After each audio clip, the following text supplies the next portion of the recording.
On this Mother's Day, I just want to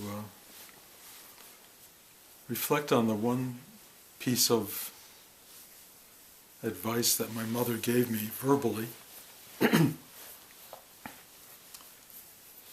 was her primary teaching, really. And it was very simple. She just said, it all works out in the end.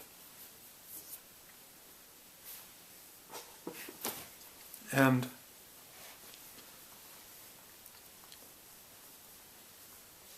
she tried to explain that to me because I always had life events that were puzzling, difficult, uncomfortable, annoying, and I would build up dramas around them. And she would watch me do that. And she would just take me aside and just go, honey, it all works out in the end. It took me a lifetime to sort of begin to take that in a way to have it proven to me. And even though the end, whatever that may be, has not arrived as such, the moment-to-moment events of life kind of work out. Now, I know there's a million exceptions to that idea. And a lot of people really do feel that things have not worked out, and that they feel frustrated by situations, dramas, projections of futures that don't appeal to them. But the key element, maybe, is the word "the end." Because until we reach that point, every resolution is temporary. Everything that resolves itself, for better or for worse, is a holding place until we get to something that is final.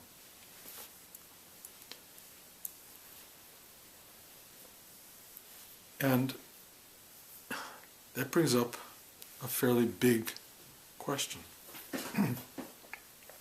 Sort of, when do we get there? When do we arrive at the end? And life pretty much gives us one marker for that, which is the moment you die. And I think a lot of people get to that moment and go, it didn't work out. What is she talking about?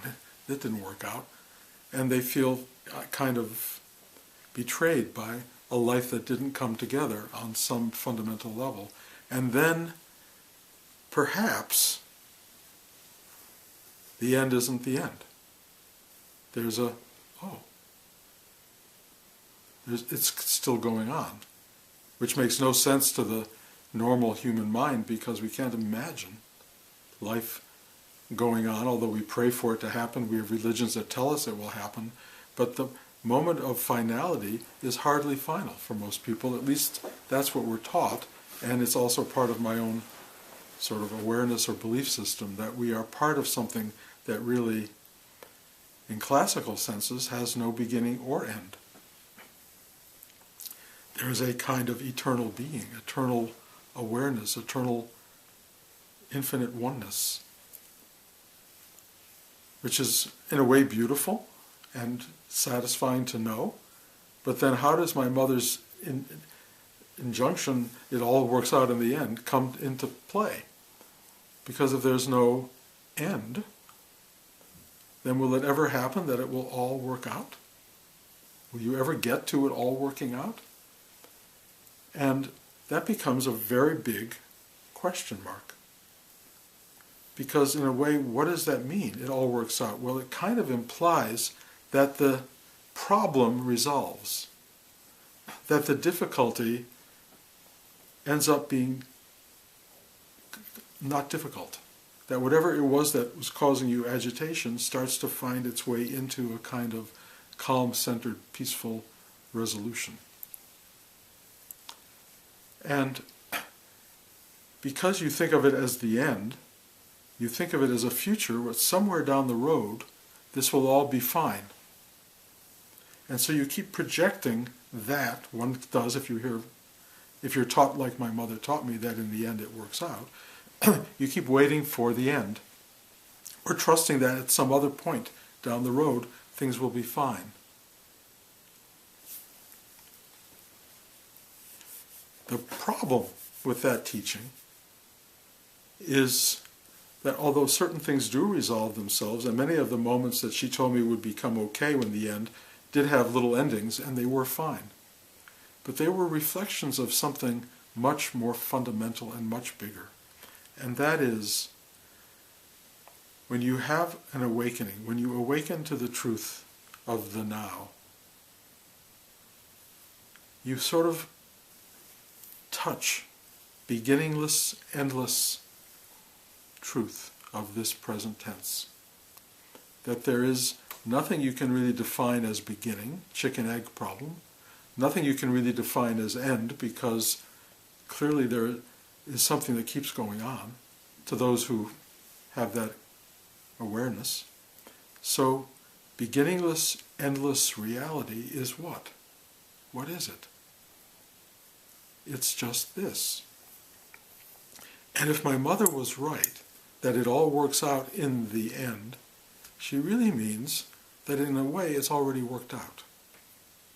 Because there's no end and there's no real beginning, there is just this, and somehow the thing to work itself out has already happened.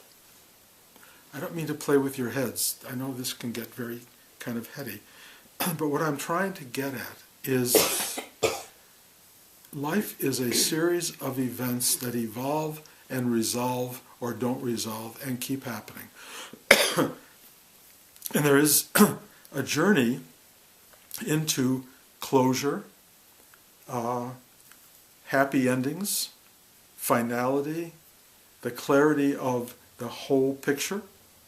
All of these things which present themselves to the normal human mind as a future event that will provide a kind of closure and completion.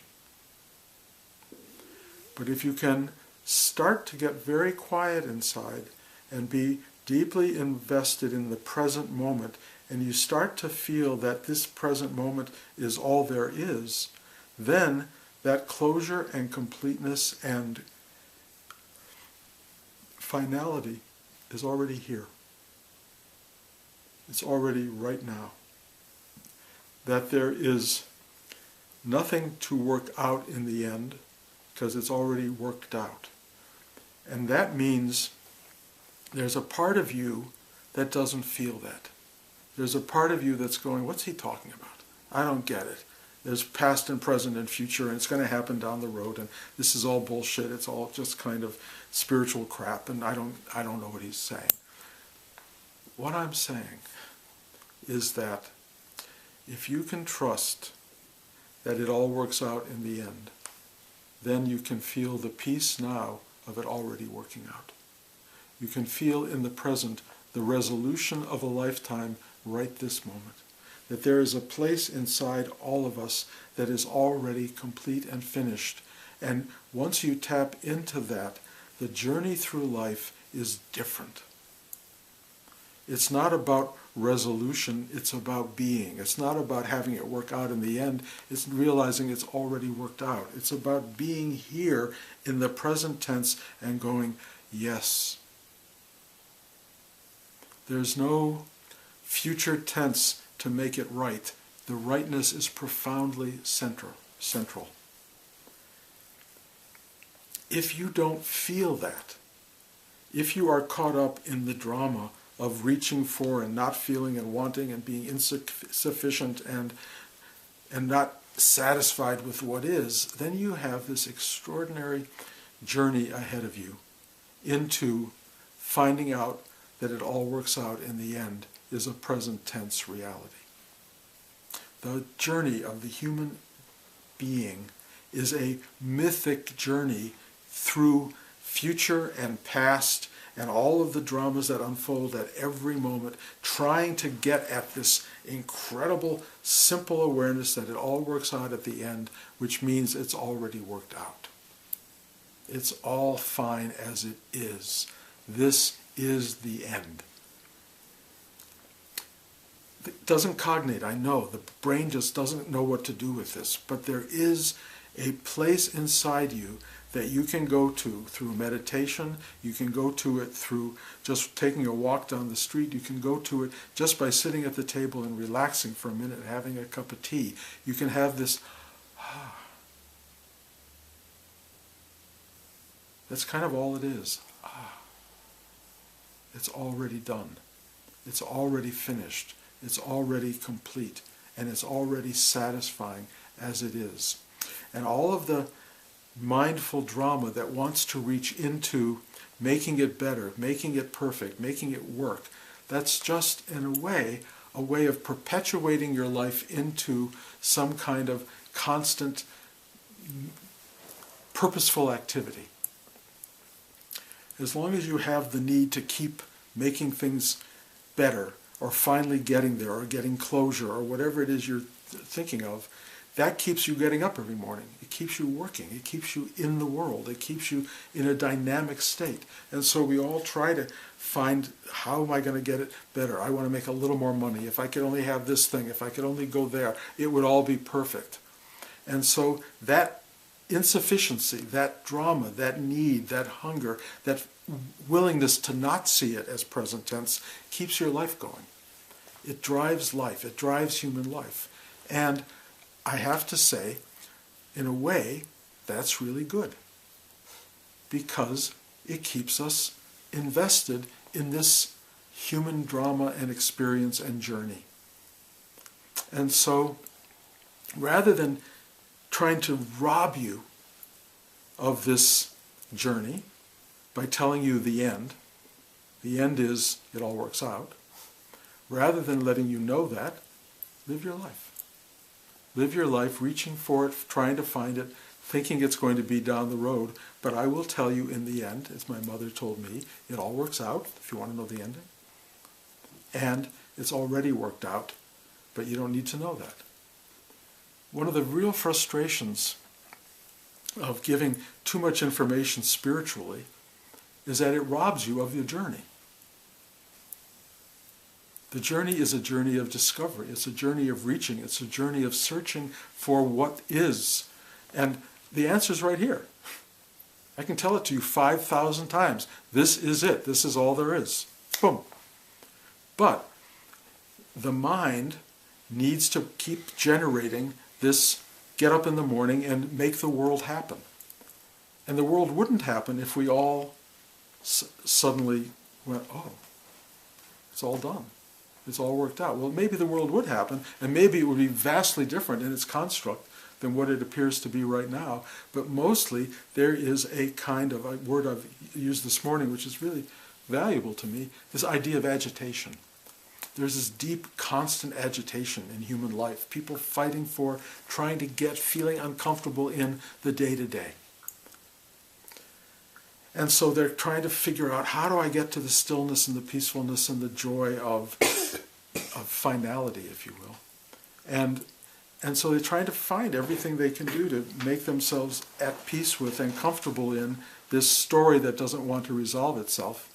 And keep thinking that I'm going to get there and I'm going to find it, and this underlying sense that it will be okay in the end. I think everybody kind of has that feeling, and kind of, if nothing else, hope that that is the truth, that it will be okay, everything will work out in the end.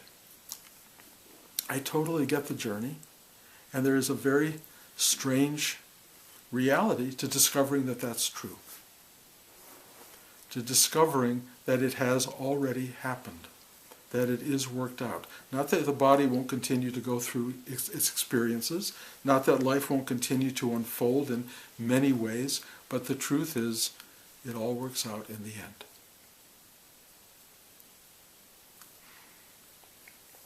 Once you trust that, once you find the courage to embrace that idea, how you live will be different. You will be able to take on life because it all works out in the end. You will be able to live your life with a fullness that is unexpected when you have doubt and anxiety. Doubt and anxiety pushes you toward that goal. The loss of doubt and anxiety allows you to be in the end zone celebrating your existence.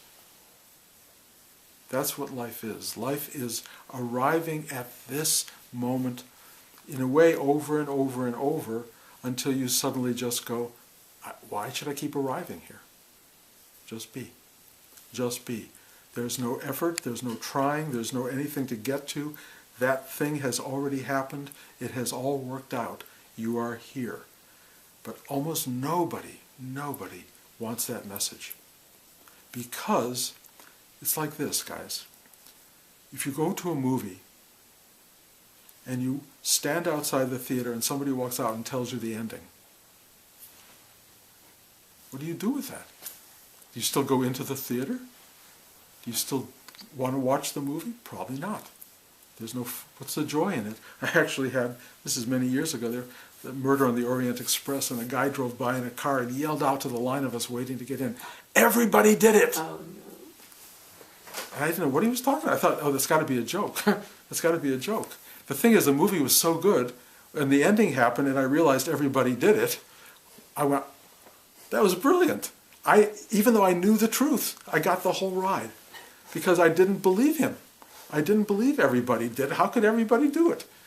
And that was so beautiful for me because you could tell people the truth, but they don't want to hear the truth. They don't get the truth. And when the truth reveals itself, you go, oh, I knew it all along, but I still had the ride. The ride of life is what we're here for. We're all totally engaged in it, but we're also suffering in it. We're also struggling. We're also, we didn't get this and we wanted that, and this could have happened and that could have happened.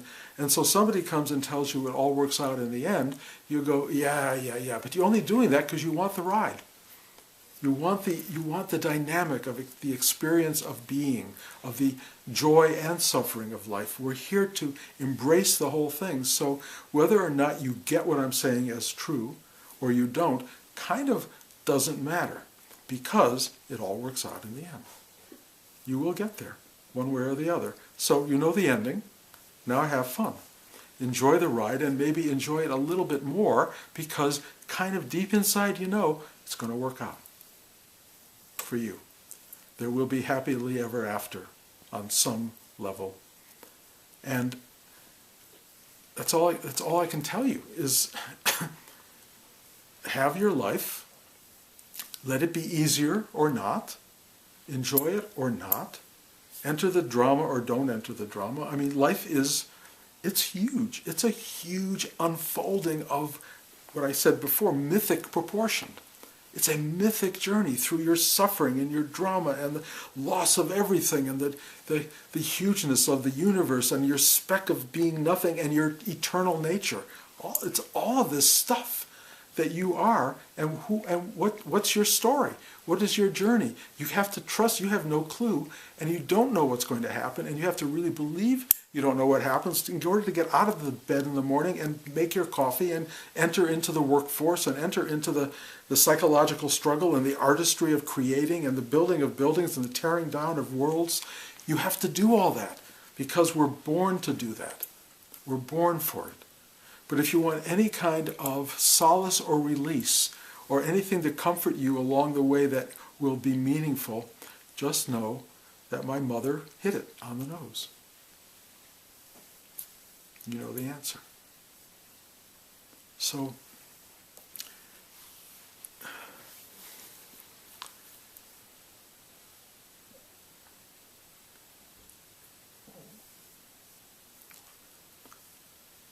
this is epic. This ride is epic. I do not want to minimize the journey, the profound nature of love and the profound nature of grief. I don't want to minimize the sense of loss or the sense of attainment. I don't want you to feel like it was a waste of time, and I don't want you to feel sad that you didn't find what you were looking for. I don't want you to experience that. The ride through life is a deep, existential journey to truth.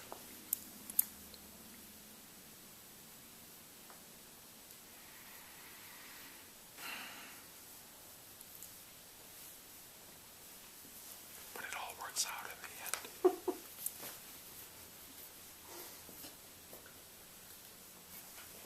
Okay.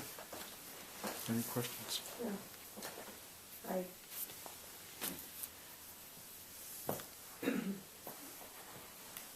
How do you trust that? Courage. We have beliefs, we have patterns, we have moments of sensations that arise.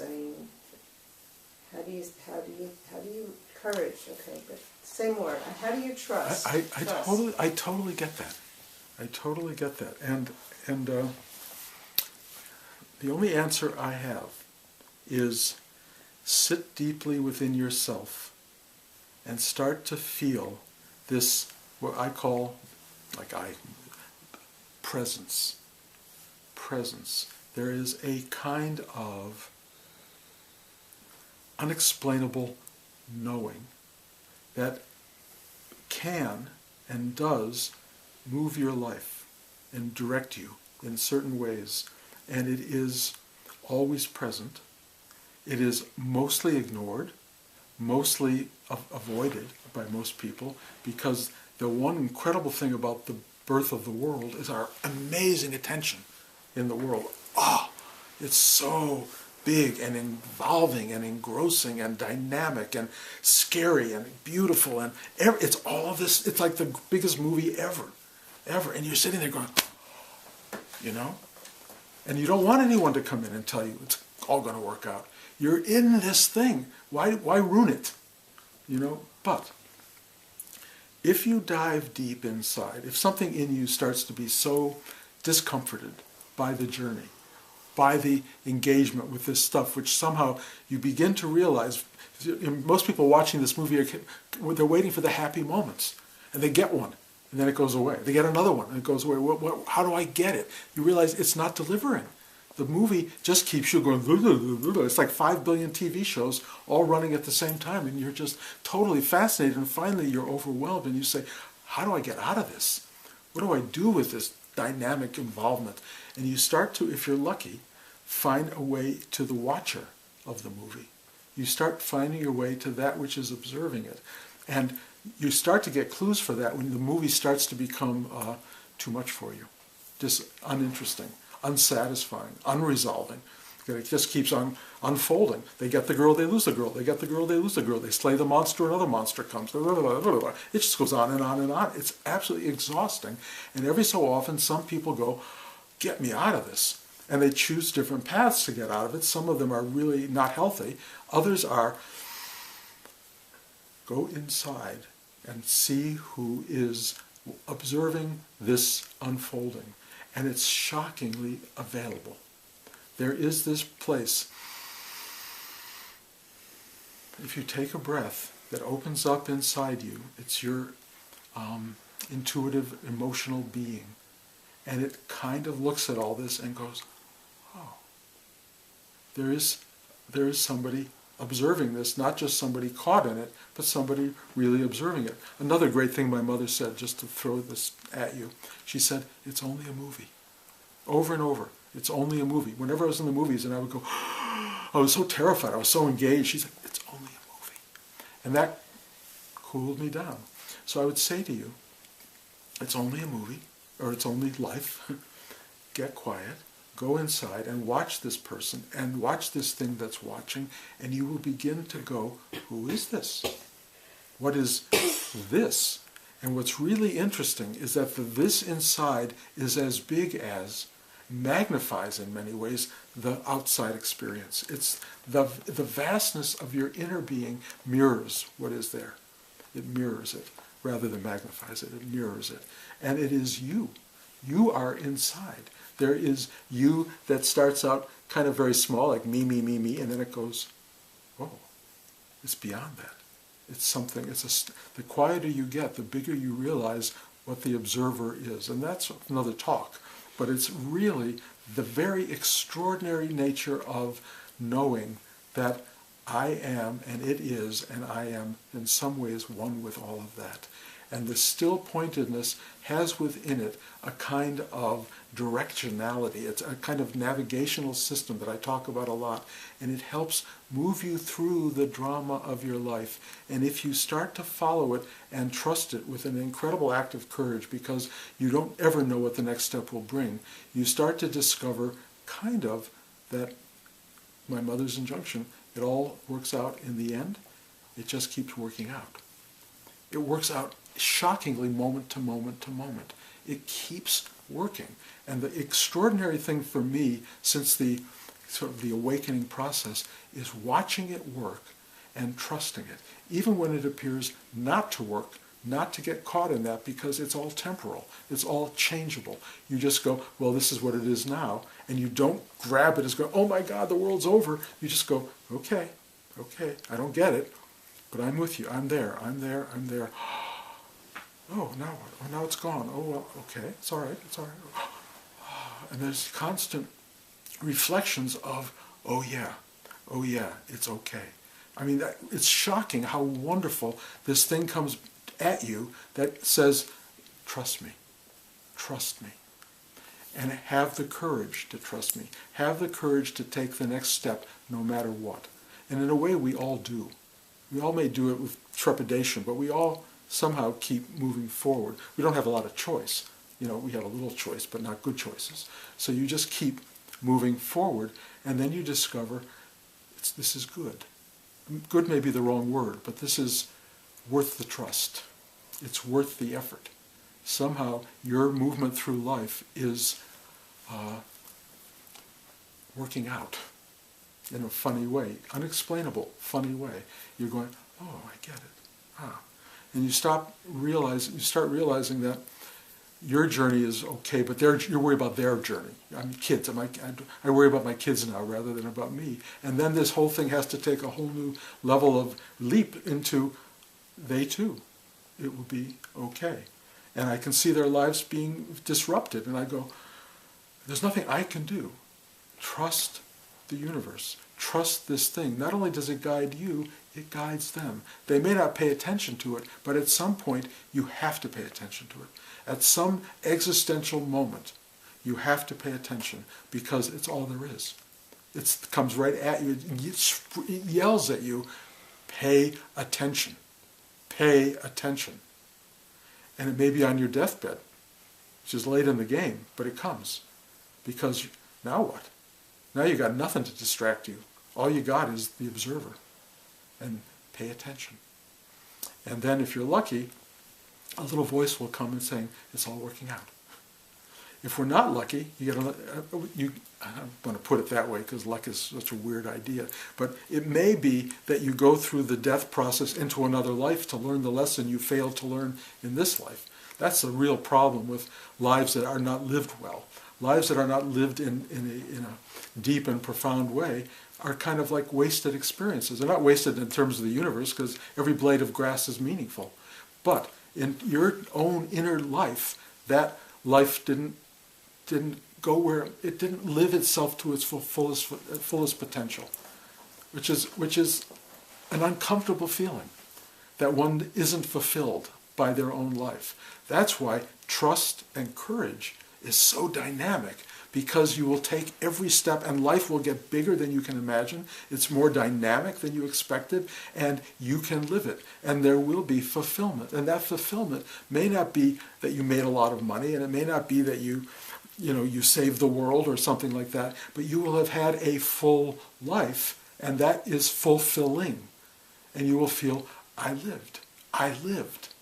That's a great thing. Even if I lived a small, tiny little life full of drama, I lived. I went through this. And my feeling is the universe embraces you for that.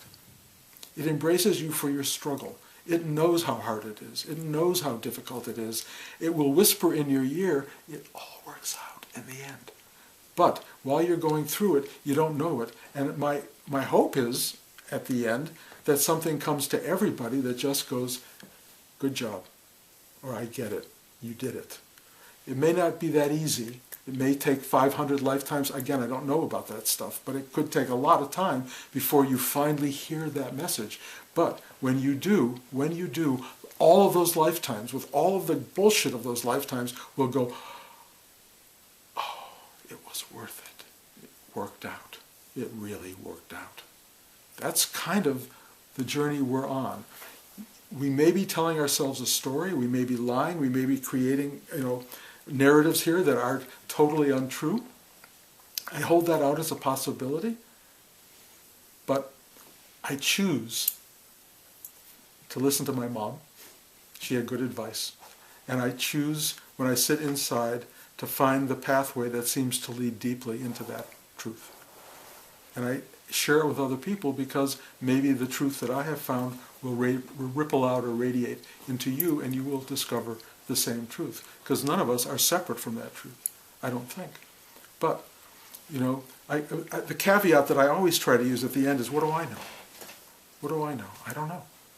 But I will share what I think I know, and if it speaks to you, great. And if it doesn't speak to you, well, okay. There are other teachers out there who will say the same thing in a way that may penetrate, that I can't penetrate. Please find the voice, but I think that voice will tell you it all works out. It already has. The end. Enjoy what's left. Anybody else? I am very much thinking about, maybe thinking is the wrong word, but trying to get to the place of everything is done already. Like that paradox, because it doesn't feel like that. And I'm less concerned about it working out in the end, whatever that is. But I want to be in that place of knowing that everything's already done, already is, whatever. And the question I have, I feel like I get stuck with, or being concerned that I won't be able to do my work if I really think it's already done. Like, I won't have the motivation to... Well, there's one way to find out. Well, right, yes. Well, when I do feel like I'm touching into that place, yeah, I'm not really interested in working. So the question I have for you, because you've been in this place for a while, and you wrote a bunch of stuff. When you were doing the series, you were. And how is that to? Because. Be in that space. We use the word paradox, which I think is an appropriate word. It's all done, but it's all happening. It's all enmeshed in the eternal now, and there you are, and there's still stuff that happens, and you can engage it or not engage it. Kind of your choice. I have become profoundly disinterested in most of the things that interested me most of my life, but now these new things are starting to arise, and I'm going, oh, I don't know where that comes from. This photography thing. Why am I stopping all the time to take pictures of stuff on the sidewalk? I don't know why I do that, but it does something inside. It brings me into the eternal now. It brings me into, first of all, to stopping, seeing, acknowledging, connecting. It's like all of this stuff is happening in a stupid little thing of taking a picture with my iPhone. And I go, okay, this was never part of my life journey. This was never part of who I am or who I was, but now it is. And I'm not going, that wasn't on the agenda, that wasn't the way it was supposed to be. I'm just going, oh. And this stuff happens because life happens. Being is not still pointed in the sense that nothing happens, nothing is done, although it has that aspect, and you can just do that. If you want to just sit for 50 years other than have a cup of tea occasionally, you can do that. Go into this deep journey internally. I've watched people who have made that journey, and they're very still pointed and very big inside, but they can't function in this world. And I think of that as being, well, a little bit on the imbalance side. And then there are people who only function in this world and can't do the other, and that's imbalance. So what I'm talking about is what I think is Buddha's middle path, which is go in and go out and be this. Be what is. It keeps happening. Sun comes up every day. You get out of bed every day. What are you going to do? Just go back into meditation? Well, you can. But for you and me and many people, there's an engagement. Life is engaging. It takes us on. It gives us stuff to do. It's dynamic. And so you deal with that. You deal with, I've been given stuff to do. I have a body and a mind and a thing that keeps working until I don't. So do it and find out what it's there for. Why is this thing arising? Why is this aesthetic suddenly appearing in my head that brings such a whole new level of appreciation of what is, which is really what my taking pictures is. And so many things that I go to, I used to love to watch TV or go watch movies, they don't add up anymore. They don't give me the newness. They keep giving me the old story. They keep giving me the stuff of what people have talked about forever. I'm looking for this moment. What is this? And why is this so much more powerful? Why is a picture of a landscape in the cement more meaningful to me than a play? I went to a play last night. Nothing here was given to me that was worth it. That little landscape on the sidewalk was so deep and so vast and so completely satisfying, even if nobody ever looks at it but me. I went, the universe painted a picture in a sidewalk that I got to see and I got to hold on to for a moment. It's so satisfying. Came out of nothing but being present, being here now. And so the fulfillment that comes out of that is much bigger than the fulfillment of watching a play that doesn't ultimately bring you to that same fulfillment. So you start devising a life, or finding a life devising itself, that wants to be about now. It just happens. It just happens. And it's so deeply satisfying. It's not trying to take care of something from the past, although you may have to fulfill that. You may have to finish that stuff out. But it kind of, it's so smart.